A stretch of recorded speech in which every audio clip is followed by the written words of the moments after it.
dy lubit dhe Ramaduro në mes.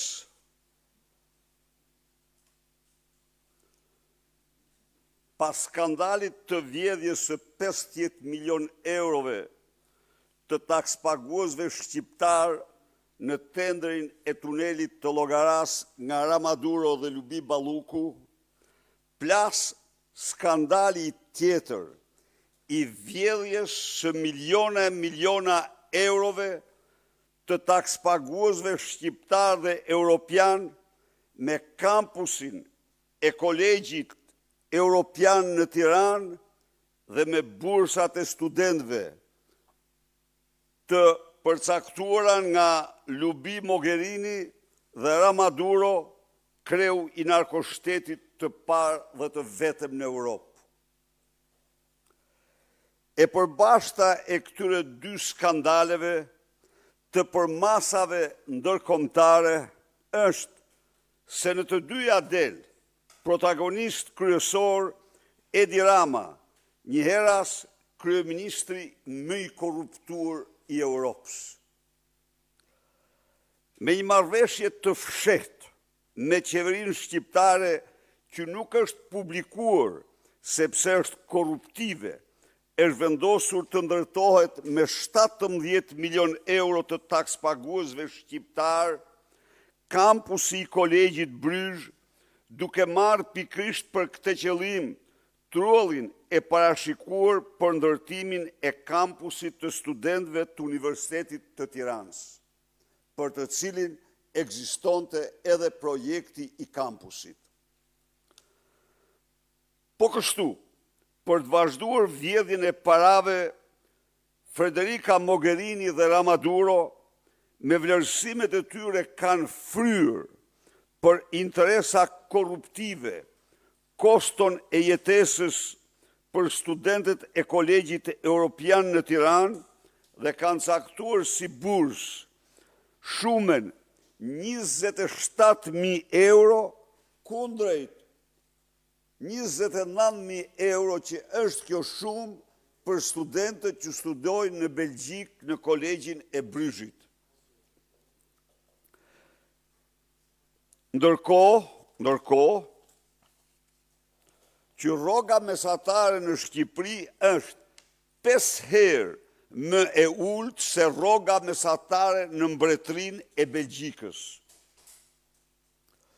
Përveç këtyre,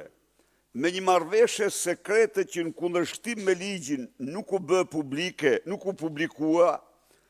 kur është ndryshuar duket edhe destinacioni i piramidës, e cila me një shumë prej 16 milion euro u rikonstruktuar për të funksionuar si qendre teknologjisë së lartë për të rinjtë shqiptar, por sipas njoftimeve të mediave del se ja është dhënë Kolegjit Europian në Tiranë në përdorim apo në pronësi, këtë askush nuk e din. Megjithatë, falë ndërhyrjes së fuqishme të prokurorisë publike europiane dhe Olaf, qendrimi ligjor ndaj Lubi Ballukut dhe Lubi Mogherinit është i ndryshëm, nuk është i njëjtë. Në Bruksel, Prokuria Publike e Bashkimit Evropiane dhe Prokuria Belge arrestuan Federica Mogherinin dhe bashkëpunëtorët e saj, mbasi atyre ju hoq imuniteti në përputhje me ligjin nga autoritetet kompetente të Bashkimit Evropian. Drejtësia nuk u pengua, kurse në Shqipëri, pas kërcënimit direkt nga Ramaduro, i prokurorit të dosjes Balluku, ai në vend të arrestimit kërkoi pezullimin nga detyra të Lubi Ballukut. Dallimi në këtë skandal thellohet edhe më shumë, sepse në një rast unik në historinë e botës, kryeministri i Shqipërisë shndroi kryeministrinë në zyrën e avokatisë të korruptuarës Balluku për shkak të implikimit të tij direkt si që faktojnë me dhjetra mesaje në dosjen Balluku që ai ka dërguar vet Lubis dhe Erviz Berberit për tenderin e tunelit të Llogaras. Rama vet paditi në gjykatë kushtetuese në emër të qeverisë vendimin e gjykatës speciale për pezullimin e Ballukut me pretendimin absurd se është vendim antikushtetues që nuk ka ndodhur kurrë në Europë apo në botë. Edi Rama ndërmori këtë akt të pashemullt pas kërcënimeve që mori vetë direkt nga Lubia në takimin shtatorsh në kryeministri, në të cilin ajo përmendi urdhrat me mesaje që Rama i kishte dërguar edhe Berberit për të shpallë fitues tendrin e tunelit të Llogaras, për tendrin e tunelit të Llogaras kompaninë turke me ofertë 190 milion euro dhe jo kompaninë me ofertë 140 milion euro, e cila në fakt e ndërtoi tunelin, sepse po me porosi Trams, u zgjodh si nën kontraktore në kundërshtim me ligjin nga kompania fituese e tenderit. Tani, jashtë out of record. Ka pas një skenë që u deu rrëfej sot në takimin shtatorsh. Rama ka thirrë për dëshmitar Uluziu. Tek diskutonin, më fani,